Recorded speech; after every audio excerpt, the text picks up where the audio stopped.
Continuamos com a série Educação Novos Rumos, com a presença de especialistas no assunto, professores e estudantes.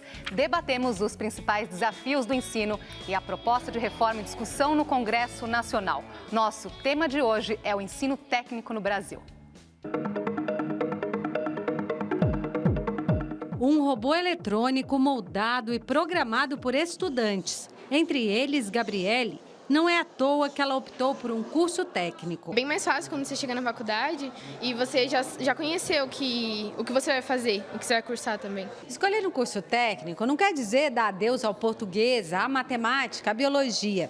Significa ter todas as disciplinas básicas do ensino médio e mais as aulas práticas. E, para isso, ficar mais tempo na escola.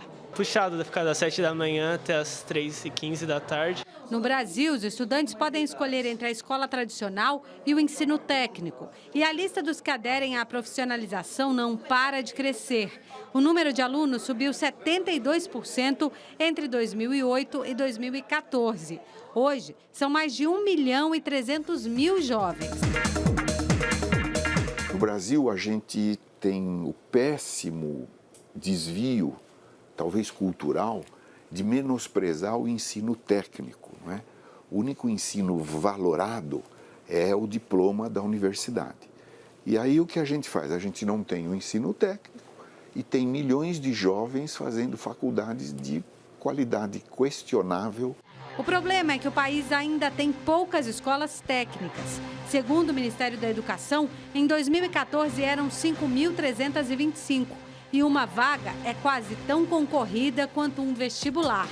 Nesta ETEC, na Zona Norte de São Paulo, por exemplo, são 7 candidatos por vaga para o curso de informática. Quem se forma, muitas vezes, sai com futuro garantido. Para este professor da Universidade de São Paulo, a quantidade de vagas e a qualidade do ensino poderiam melhorar em parceria com a iniciativa privada. Os países onde o ensino técnico, o ensino profissional funciona, eles fazem isso. Uma parte do tempo, metade do tempo, eles ensinam o ensino acadêmico, como nós fazemos aqui. E o resto do tempo, o jovem vai aprender na empresa. Para quem já sai da escola profissional, o diploma não é necessariamente o fim dos estudos. Eu pretendo fazer faculdade, mestrado, pós.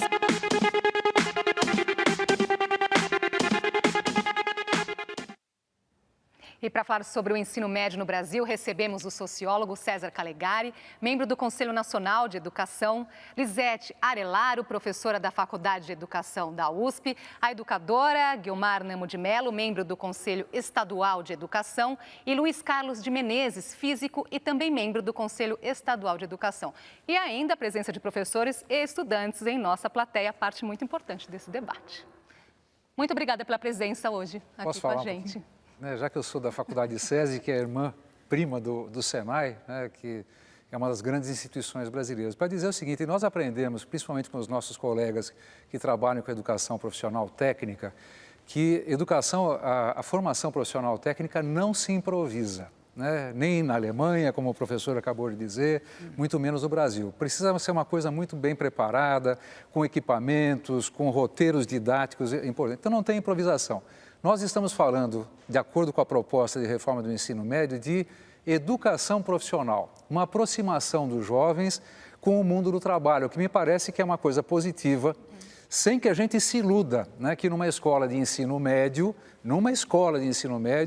o jovem vai sair completamente formado como profissional. Se ele fizer uma escola técnica, que é uma outra história, por exemplo, uma escola do Instituto Federal de Educação, uma escola técnica aqui em São Paulo, do Paula Souza, do Senai ou do Senac, aí sim ele sai com uma formação técnica, inclusive com condição de exercer uma profissão. Agora, tem um ponto muito importante que essa reportagem mostrou, eu termino aqui o meu comentário. Nós precisamos fazer com que o ensino médio ele seja significativo para o estudante. Então, quando estava mostrando o robozinho, ali não era que tem uma formação básica e depois uma coisa técnica. é a mão na massa, fazendo com que os conhecimentos de matemática, de química, física, sociologia, geografia, esteja tudo no processo de O estudante consegue entender por que ele está fazendo. Por que do robô. Então, eu acho que nós temos que encarar dessa maneira, sem as ilusões de que a gente, primeiro, não vai improvisar, porque não pode. Nós não vamos mal formar os nossos jovens. Segundo, fazer bem feito, principalmente um ensino mais significativo, de tal maneira que essas possibilidades de uso da tecnologia transforme o ensino da matemática, química, física e tudo mais em algo que faça sentido para as vidas dos jovens. Agora, quem é que hoje no nosso país faz essa opção, professor? A maior parte dos jovens não pretende no ensino médio ir para a universidade. Só ver os números, tá certo? E quem presta ENEM, etc. Então, é absolutamente urgente que o ensino médio acolha a possibilidade de outros rumos profissionais. Eu chamaria a atenção, quando a gente chama de técnico, que o técnico, a tecné, pode lembrar engenharia, robôs, etc. É preciso olhar a realidade de profissões e da economia do mundo e do Brasil, que quem menos emprega é a indústria. Quer dizer, é o setor terciário de comércio, de várias de ações que demandam sensibilidade, às vezes muito mais do que a matemática e a física, e, portanto, temos que pensar a educação profissional com essa abrangência. Quer dizer, não pensar técnico, você pensa logo no técnico de refrigeração e tal. Tem esse também, mas às vezes é preparar para atividades de natureza muito mais humanística. E, portanto, olhar a expressão técnico como profissional no sentido mais geral. E olhar, muitas vezes, também não só o mercado de trabalho, mas também a propensão do jovem. Né? O jeito que é mais linguagens, é mais comunicação e menos técnico no sentido duro. Sim, e pois é, professor Guilmar, como justamente chegar a um equilíbrio nesse sentido, em respeitar a demanda, o que o mercado necessita e as aptidões, a vontade do jovem? Olha, hoje, apenas 17% dos jovens que terminam o ensino médio vão para o ensino superior. Mais de 80% desses jovens, saindo do ensino médio, que eles tiveram 19 componentes curriculares, sem uma perspectiva de como se inserir no mercado de trabalho, até para ele continuar estudando. Porque a minha vida, por exemplo, foi assim. Eu tive que trabalhar logo, quando eu me formei do ensino médio, até antes, porque eu tinha que pagar o ensino superior, ou pagar o cursinho para entrar no ensino superior. Então, é urgente que o ensino médio acolha isto mesmo. O que a reforma estrutural do ensino médio está propondo agora é que o ensino técnico ele faça parte da estrutura mesma do ensino médio, em geral, certo? Além de ter as opções, os itinerários formativos de formação geral acadêmica, que podem ser combinados com a formação técnica profissional. É preciso lembrar que no mundo de hoje, com a economia que vem vindo aí, a revolução tecnológica que está em curso, os jovens precisam muito aprender a buscar informação, processar informação, resolver problemas, aplicar conhecimento, ter um ensino que seja ligado à sua vida, como disse o César, uma coisa que seja significativa para eles. Isso pode ser feito na educação profissional e isto pode ser feito também na educação geral, desde que combinado com a educação profissional. Qual é a novidade que nós temos nisso? Que agora nós temos um ensino profissional dentro do ensino médio. Um diálogo que poderá ocorrer. Vai ser logo? Não. Vai ser fácil? Não. Uma mudança desse tipo é longa, tem que ter muito preparo. A escola de ensino médio não tem condições de se transformar numa escola profissional, esqueçam disto. Mas, no curto prazo, é possível fazer como nós já fizemos em São Paulo, o jovem do ensino médio ter possibilidade de cursar uma modalidade profissional financiado pelo próprio ensino público, em parceria com o Senai, com o SESI, com, por exemplo, a própria Fundação Roberto Marinho, deu cursos sobre comunicação, vídeo, etc., para os alunos de São Paulo. Então, o jovem tem que ter esta opção dentro do ensino médio, não sair do ensino médio sem nada. Agora, uma das questões, né, que as pessoas têm levantado é em relação se esse estudante tem essa maturidade para essa escolha. Ou melhor, como prepará-lo para fazer uma decisão segura, professora. Isso. Eu acho que nós temos que lembrar que há um grande esforço no Brasil para que seja regularizado o fluxo escolar. E, portanto, se nós conseguimos conseguirmos, apesar que a evasão e a repetência têm sido ainda altos no Brasil, nós teremos um jovem de 15 anos. Não é? Nós estamos falando de um jovem de 15 anos para decidir sobre a sua vida. Então, eu iria um pouco mais devagar. Não é? Acho que as experiências, nós já temos experiências históricas. Eu defendo que o ensino profissional, ele continue como ele está, porque ele está bem. E ele está bem porque ele tem condições de funcionamento. Vou concordar com você. Não se improvisa e há duas coisas que são fundamentais. Laboratórios atualizados, tá certo? Evidentemente, bibliotecas, que são duas condições que as nossas escolas públicas hoje no Brasil, a maioria delas não possui. Então, nós temos que ir devagar com a andor e não submeter também os nossos jovens a uma opção que é uma falsa opção. Porque saibamos o seguinte, o mercado de trabalho não está precisando deste jovem com qualquer formação, tá certo? É bom que a gente saiba como tendência no mundo e, obviamente, no Brasil. Vamos aproveitar, então, que nós temos esses jovens aqui na plateia para saber o que eles estão pensando sobre esse assunto. Laís. Andresa, vamos justamente ouvir quem está no ensino médio e no ensino técnico. Agora eu vou conversar com a Júlia. Júlia, qual é a sua pergunta? Por exemplo, se eu estou fazendo informática, mas aí eu desisto de informática e quero fazer outra coisa. Como eu não tenho uma grade, tipo, não tenho todas as matérias, muito delas, como isso poderia afetar? Como é que você escolheria uma nova... Se você poderia mudar no meio do caminho? Isso, se eu pudesse... Como eu posso mudar? Se eu desistir de informática, como eu posso mudar para outra área? Olha, uma coisa que a sua pergunta me ocorre é o seguinte. Nós estamos pensando, pela Base Nacional Comum e por toda a pedagogia, que o aluno, antes de mais nada, tem que aprender a aprender. Aprender a escolher, aprender a decidir sobre a sua própria vida. Acho que tomar uma decisão aos 15 anos pode ser prematuro, mas nada impede que isso possa ser complementado. Quer dizer, eu acho que flexibilidade e foco são duas coisas que têm que orientar a reforma. Se você está fazendo uma modalidade ou um tipo de ensino profissional e quiser mudar, você tem que ver quais são as adaptações que você tem que fazer e fazer a transferência. O problema é se vai haver a opção que você quer. Isto não vai acontecer no curto prazo. No curto prazo, a gente não vai fazer assim e ter um mundo de opções profissionais. Não. Mas talvez exista a possibilidade de, em parceria com alguém, em vez de fazer informática, você fazer, por exemplo, gestão de processos de conhecimento, que é uma coisa próxima da informática, desde que você tenha aprendido a aprender, que você tenha desenvolvido a capacidade de resolver problemas, de dirigir a sua própria vida, de tomar decisões autônomas, etc. Agora, Calegari, há, de certa forma, preconceito em relação ao ensino técnico em nosso país? Existe, né? Lamentavelmente existe mesmo. Tanto é que pesquisas recentes mostram com clareza que muitos jovens buscam cursos técnicos porque sabem que as escolas técnicas no Brasil, em geral, são melhores. Mas não para, por incrível que pareça, não para exercer a função técnica. É para dar continuidade à sua formação superior. O que não é mal. Né? Bom, eu acho que de fato tem isso. Agora, toda a nossa experiência mostra que quando o curso é técnico, é de boa qualidade. Primeiro que nada é perdido, né? Quer dizer, é um conhecimento que o jovem ali adquiriu, e mesmo que ele vá se tornar, depois de um técnico, um engenheiro, nada é perdido nessa situação. Então, eu insisto uma coisa importante, que já foi dito aqui. No que diz respeito à reforma do ensino médio que está sendo proposta, nós não estamos falando de cursos técnicos, nós estamos falando de educação profissional.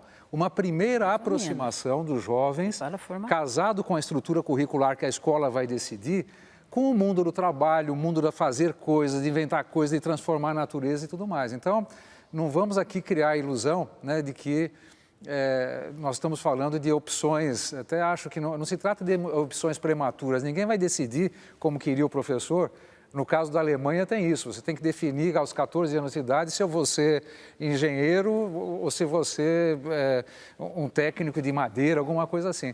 Não se trata disso ainda, eu acho que a virtude dessa proposta é no sentido de juntar o experimentalismo, né, que está muito próprio do mundo do trabalho, das coisas, da sociedade, com os conhecimentos básicos, né, das matérias básicas, que é o caso de língua portuguesa, inglês, matemática, filosofia e tudo mais. Então, eu acho que essa é a virtude da proposta que está aí, sem a ilusão de que vai ter curso técnico. Mas você não acha que isso está ligado muito mais exatamente a uma concepção de formação geral do adolescente e não exatamente uma orientação profissional que não chega a nada, porque das duas uma. Ou eu tenho um curso técnico de boa qualidade, com 4 anos, com professores ganhando realmente um salário melhor, com uma jornada de trabalho mais decente, etc. Isso é uma coisa. Outra coisa é eu realmente dar alguma coisinha para dizer, por exemplo, a construção de um robô, ele é direito, tá certo, de todo jovem que estiver cursando um ensino médio e tiver uma boa formação geral. Em matemática, em química, em biologia. A gente situa isso no conjunto de disciplinas ou de componentes e tal. Tem que ver qual é a cultura escolar. Eu tenho convivido com muito boas escolas públicas. O que acontece nessa boa escola pública? Ela tem oficinas de teatro, RPG, etc. Ela tem atividades de natureza social, interação com a comunidade, grupos de maracatu, de outros tipos de música, de esporte, de lutas.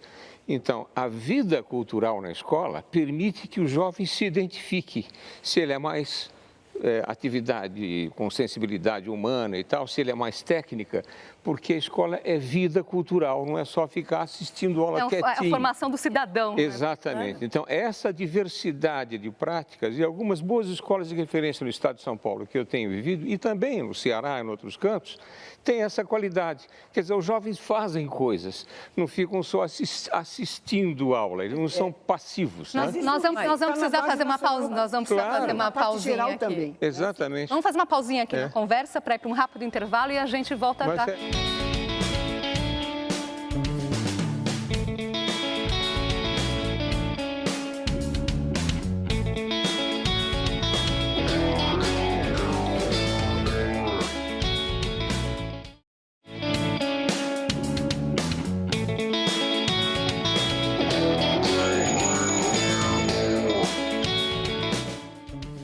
Estamos de volta com a série Educação Novos Rumos. Hoje debatemos o ensino técnico no Brasil. Com a gente, o sociólogo César Calegari, membro do Conselho Nacional de Educação, Lisete Arelaro, professora da Faculdade de Educação da USP, a educadora Guiomar Namo de Mello, membro do Conselho Estadual de Educação, e Luiz Carlos de Menezes, físico e também membro do Conselho Estadual de Educação. Tem uma outra questão aqui em relação à medida provisória que propõe a contratação de professores pelo chamado notório saber, sem a necessidade de concurso, formação pedagógica. Vamos esclarecer essa questão da medida provisória? Eu queria, só para concluir a história, a discussão que a gente acabou de fazer, eu queria lembrar o seguinte: a educação profissional, tal como ela está lá, eu me identifico muito com ela, porque eu tive que aprender datilografia, uma série de coisas para eu poder trabalhar, porque eu trabalhava de office boy, e eu tive que aprender fora da escola, tive que pagar curso de datilografia, porque a escola não me oferecia essa oportunidade. Então, eu acho que você ter uma opção de educação profissional, até para que o jovem possa arrumar emprego melhor. Logo depois, alguns de vocês devem trabalhar. Eu trabalhei o tempo inteiro quando eu estava no ensino médio. Eu fazia escola de noite, até o final da faculdade, trabalhava de dia. Eu só aprendi a lidar com coisa de banco no sofrimento do banco. Então, eu acho que você ter uma educação profissional que aproxima os jovens desse mundo do trabalho, até para poder ter uma inserção precoce, é bom. Depois muda, eu mudei muito, eu cheguei onde eu cheguei de outro jeito. Sobre o notório saber, eu gostaria de esclarecer que notório saber está ali apenas para as opções profissionais. Matérias profissionalizantes que não existe gente que tem licenciatura específica para dar aula.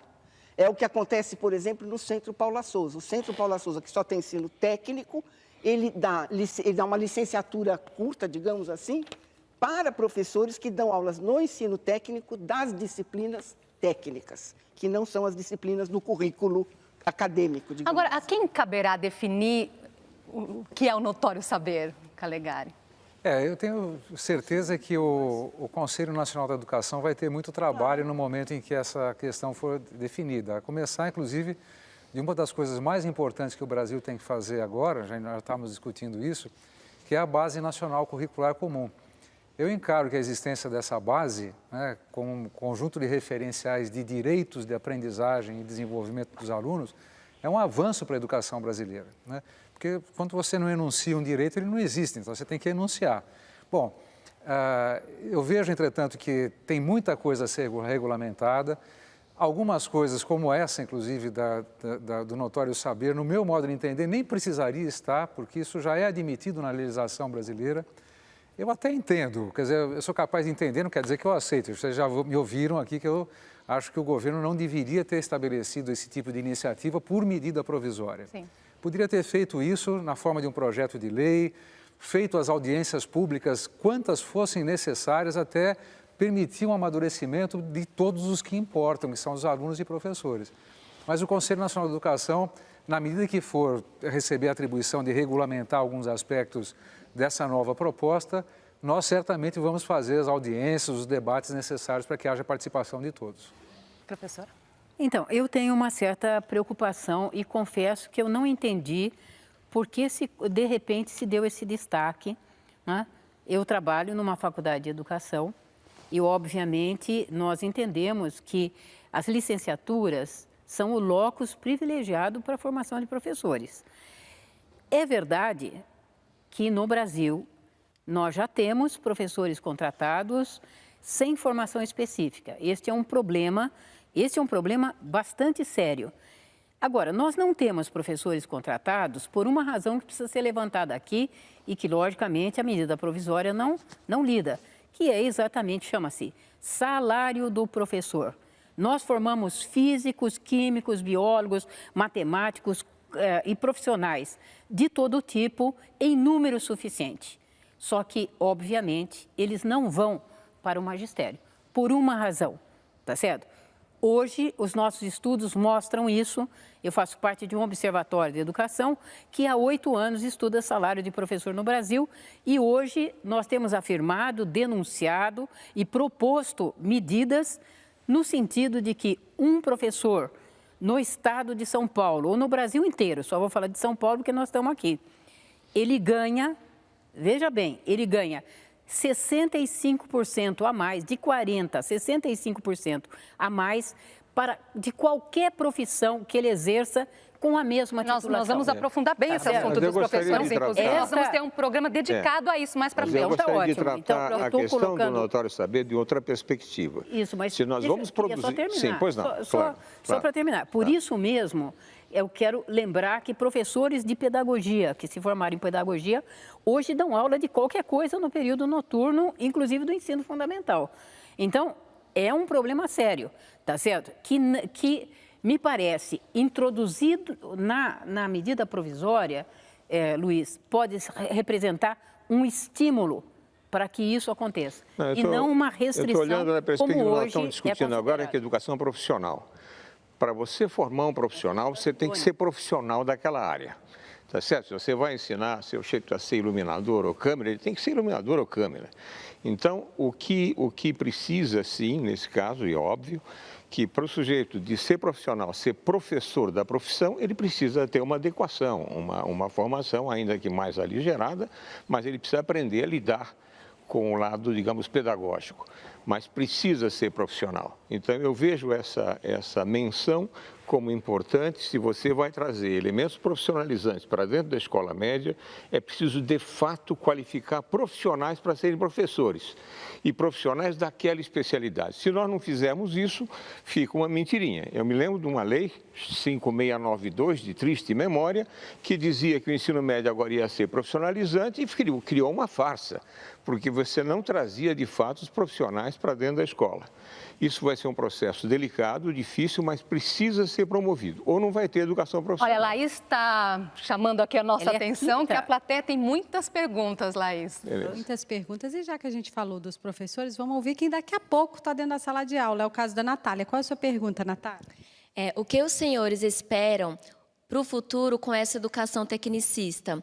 Vai gerar pessoas críticas ou apenas mão de obra? O que esperar, então? Bela pergunta. Eu acho que a pergunta já estabelece uma resposta, né? Não há um confronto entre uma educação técnica e uma outra educação. Essas coisas têm que estar integradas, né? No Senai, por exemplo, de São Paulo, tem muitos alunos que entraram nas melhores universidades, por exemplo, tendo feito aulas na escola de mecânica de precisão, porque todas as atividades relacionadas à mecânica de precisão relacionavam os estudos de química, de física, de biologia, de língua portuguesa, de língua inglesa. A educação correta não é uma educação que separa, né? É uma educação que integra. Para responder diretamente a pergunta da professora, e depois eu justifico, que nós queremos não queremos formar só uma mão de obra, queremos formar uma mão de obra que saiba pensar, que saiba criticar, que saiba analisar, porque uma mão de obra que sabe tudo isso é mais adequada para a economia deste século XXI do que a mão de obra que só sabia apertar parafuso. Então, é outro desafio hoje. Hoje o desafio é como formar pessoas que tenham capacidade para enfrentar este mundo globalizado, este mundo que tem cadeias de produção de valor que correm de um país para outro. É este tipo de mão de obra que a gente quer, uma mão de obra não apenas crítica, uma mão de obra responsável que saiba dirigir o seu destino. Nós esperamos que as mudanças sigam por esse caminho. A Base Nacional Comum também se encarrega, se pretende que ela encarregue. E é o assunto do nosso próximo programa, então, a Base Nacional Comum e os critérios de acesso ao ensino superior. Nós continuamos, então, amanhã com a série Educação Novos Rumos. Esperamos você. Obrigada pela companhia. Até lá.